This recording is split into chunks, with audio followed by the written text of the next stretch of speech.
pravda, ale není informací pro mysl, pro rácio, pro uvažování, pro ego. Není to nějaký soubor myšlenek, dát, textů.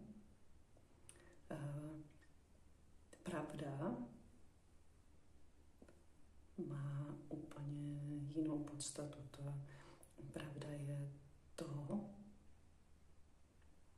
čím si ta tvoje podstata, ta tvoje hloubka, ta tvoje nekonečnost, ta tvoje všechno bytí.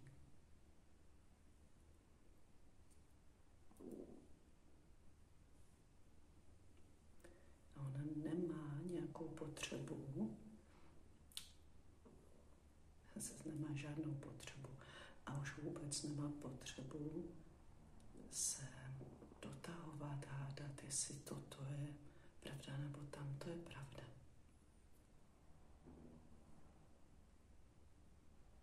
Tělo se tam rozprostírá.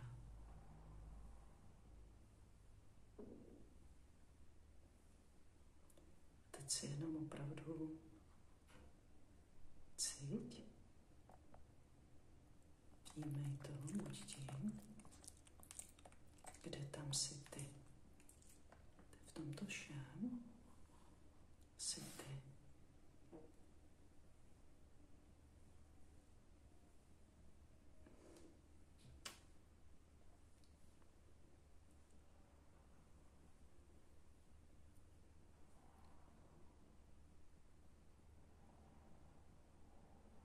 Tam nemáš žádné hranice, žádné omezení prostorem, časem, myšlením, pocity.